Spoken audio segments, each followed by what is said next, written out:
Hello. Sorry.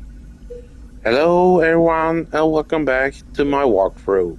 In the last part, I said I wouldn't be keeping anything in this final Palladium or map, and you might be wondering why in the world I would not do that. It all has to do with the ionizer, and it drains 1 palladium per second.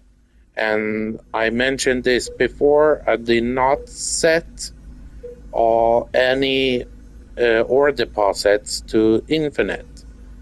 And the ionizer is going to be very useful to make it easier to construct the best tower in the game. And eventually, the palladium ore deposits will completely disappear. And I also said it made a very negative backlash in my first playthrough when I first completed the palladium mission based objectives. So I couldn't repair or reconstruct the buildings that had been destroyed, so I had to head back and place new rare element mining facilities and do it again and again and again.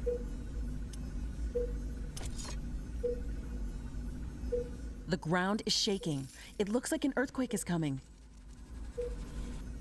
So, yes, I will be abandoning this place, and instead, I will do It seems like the this: set up a huge, and I'm not kidding, huge cultivator outpost instead. I'm not kidding. This had taken me the bigger part of the entire day to build and set up. And let's not talk about the power requirements. So instead of setting ore deposits to infinite, you can set up cultivator outposts instead to get infinite palladium or whatever rare metal or resource you need. Oh, now, instead of having to run around and bioscan these pink purple ones and these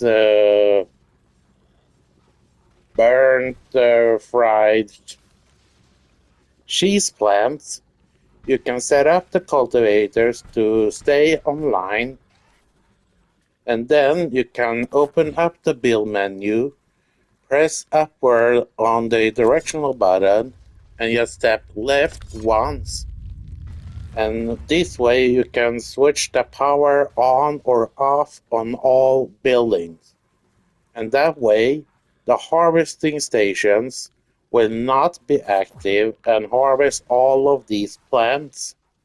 And instead the cultivators will plant all of these, and then when they grow to full size, you can use the bioscanner and bioscan them in order to increase familiarity or knowledge about these plants, and that way gain more resources from the plants themselves. And these pink purple ones and the burnt fried cheese ones both give me palladium and plant biomass. Now, the only difference between these two plants is that one gives me, like I said, both plant biomass and palladium, but these pink purple ones gives me ironium, and these burnt fried cheese plants gives me carbonium. So I highly recommend you do this, maybe not on the same big scale that I have. and bioscan them, increase knowledge, and gain better income of all kinds of resources. And plant biomass is a pretty good thing to also keep cultivating, because in the second to last main mission objective, the plant biomass power plant is going to help you a lot. I'm not kidding. Because, like in this biome, wind turbines loses half their strength for energy output, and it will be the same in the second to last main mission objective maps we'll be heading to in the future. At level 2 you gain 24, but in the acidic plains you only receive 12.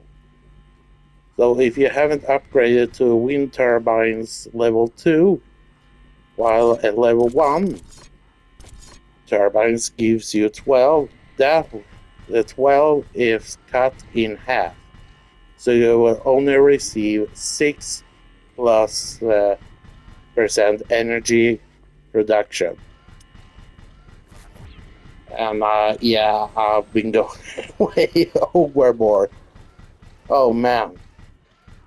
So the third best type of power plant are the gas powered power plants. And like I said before, you need sludge and gas filtering plants that purifies the sludge into flammable gas and powers up the gas power plants.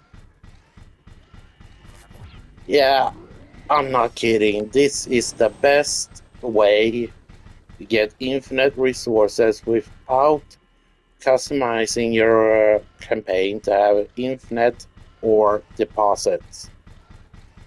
Oh man.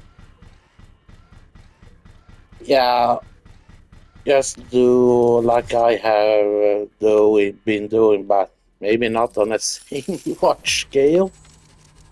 So basically, set up small outposts at all of the acidic plains you visit, except for the first and the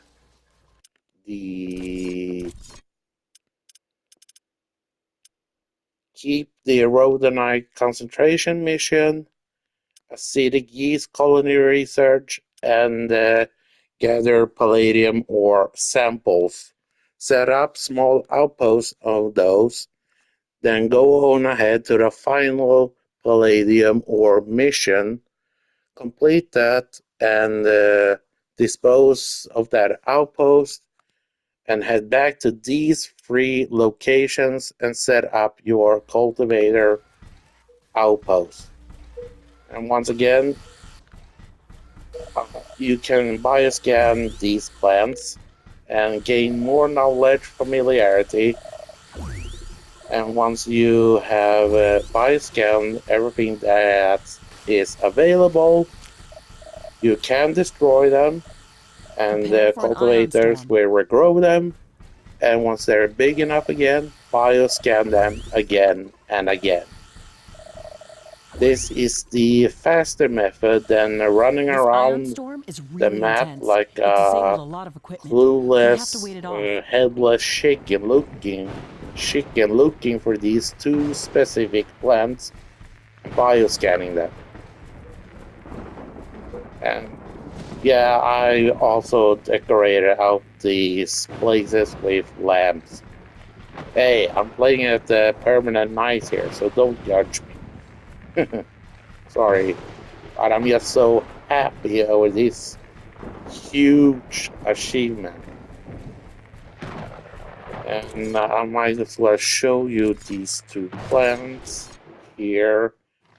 And here is the one I talked about. Plant biomass, palladium, and ironium.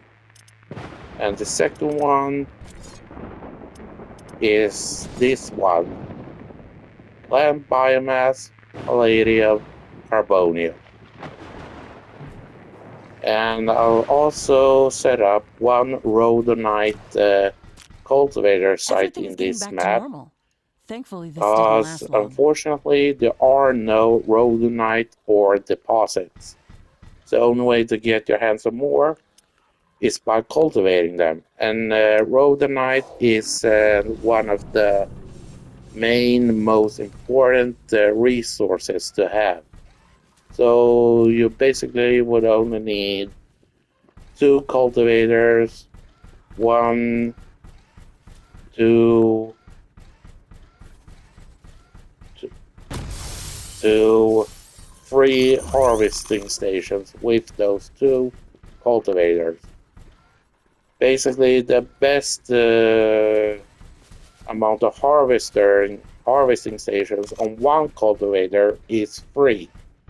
But I set it up that there is 2 or on each one, or if you think it like that, there's 1 and 2 and 3 harvesting stations that reaches over into the cultivator's area of operation. And I also set up another cultivator site over here with another plant. Basically, there are 2 more resources you're gonna get your hands on. But I set up the squid or octopus plants so I can get a head start on those. So unfortunately, out of the 2 other ore resources you get from these plants, you will only gain plant biomass. So that's what I will be doing for the remainder of this day. Bioscan and destroy these plants. Destroy them, let them grow up again. Bioscan until I have about 20 or 40% familiarity or knowledge. And at current level with this one, I have 12. On these ones, I have 18. And on the other one I showed you, I have currently 16. So basically, set up these cultivator sites to get infinite income of resources and make it easier to bioscan and gain more knowledge about these plants in order to increase the income of all resources that you need. Oh, and one more thing. You can't just set down a cultivator and expect it to cultivate the plant you want in mind. Instead, you open up the building menu with the square pointer and drag it over the cultivator. Press square, press X in the middle, and here you select which plant you want to cultivate. And in this biome, you can only cultivate certain plants. Not every single plant is available in the acidic plains. The acidic plains, however, is the ones that where you can cultivate the most important plants, like this one and this one, rhodonite crystals, and this one. There are 2 types of one type of crystal and one type of fungus that cannot be grown in here. So I will set another cultivator site for the fungus and not the crystal in a future video. And a little bit of a side tip here is that you go to these thermal vents and set up geothermal power plants, and then set up an energy pylon. At level 1, you gain 100, 200 energy per second at geothermal power plant level 1. And that 200 plus gets added into the energy pylon network. I have 1, 2, 3, 4 of those. And I also set up a gas extractor on one of the flammable vents. And at level 3, gas extractors can power up 5 level 3 gas power plants. And I've done the same thing here, like with the geothermal power plants. I connected it to the energy pylon network. And you saw it earlier. I've set up huge points of energy production power plants, if you can call it that.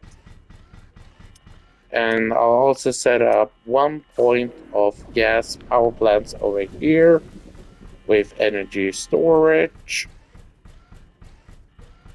Yeah, I went overboard on this one here. I only got about 3, 4, 5, 6, 7 of them. And I probably would just have needed about about 4 of them. But I always add 1 or 2 extra filtering plants just in case. And one more thing, set up a radar installations. And then after you've done that, go and eliminate all the enemies within the radar station's range. Once you eliminate it, there won't be any new enemies showing up inside of them. So you don't have to set up walls or towers and such things. And why I chose to set up these cultivator outposts is because there are no continuous attack waves like it was on the final Palladium ore map. And then once you have researched and gained higher levels of cultivators and harvesting stations, the only second time you actually need to return here is to upgrade these cultivators and harvesting stations. So these are my best tip or guide for you to gain infinite resources without customizing infinite ore deposits, and a little guide to get a little bit of extra. And of course, I forgot to set up an energy pylon here. Excuse me a second.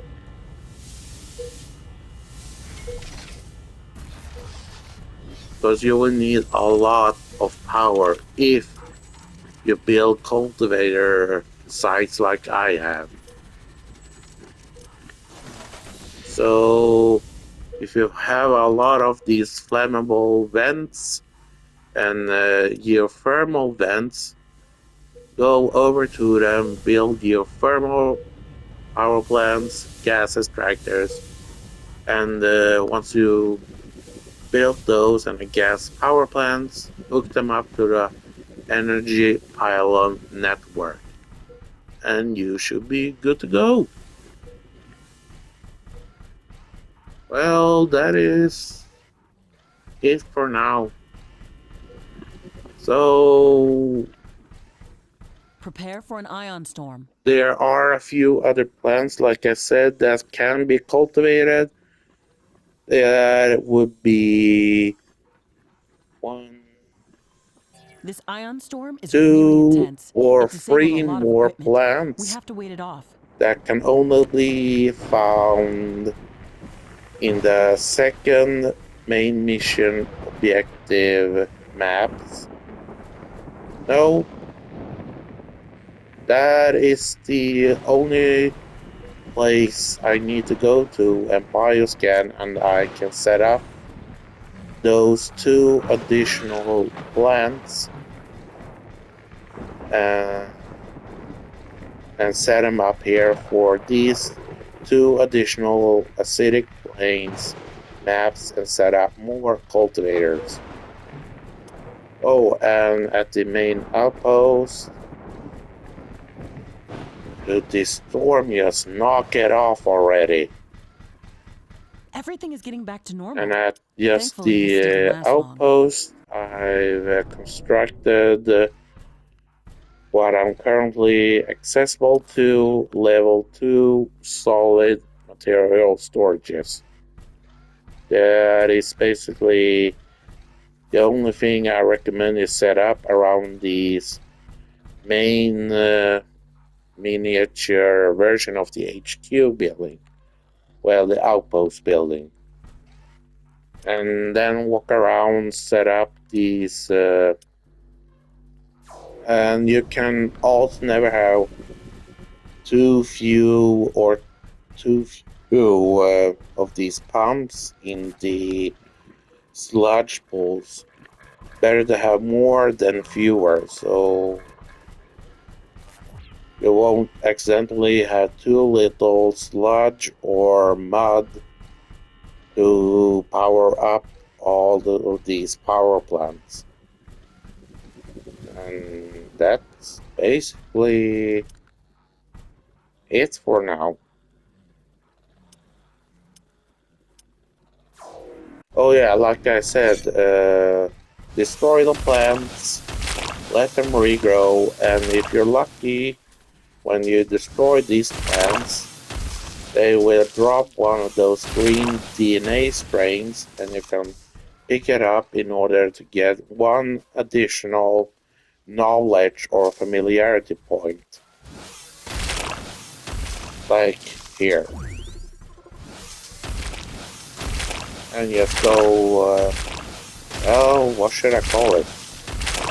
Hulk Smash or Riftbreaker Smash?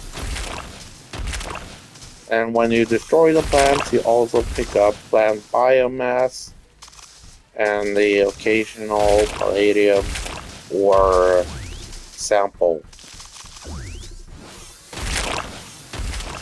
This is my best guide, tip, or suggestions for you other rift breakers out there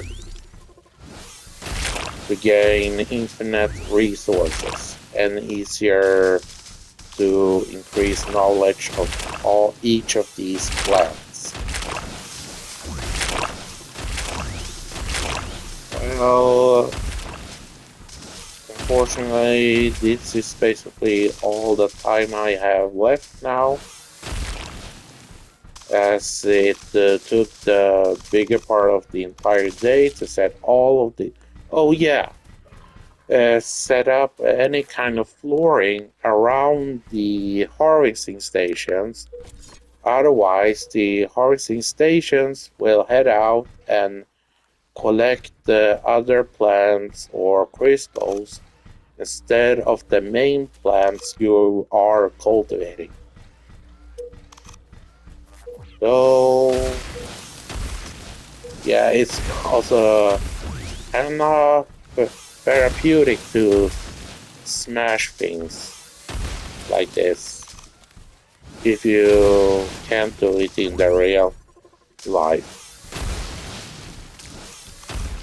So I really hope this video was helpful for you fellow Rift Breakers and that you enjoyed it. Got any questions? Throw them at me in the comment sections on my YouTube channel, and I hope you have a great day. This is Reaper 7GL signing off. Oh yeah, I almost forgot one last thing. To make it easier to find these cultivator outposts you will create, you can go in to the teleporter menu, take the arrow above your current locations, and select rename. I will always name these outposts at as cultivator outpost or site hashtag 1, 2, and 3. So, well, goodbye.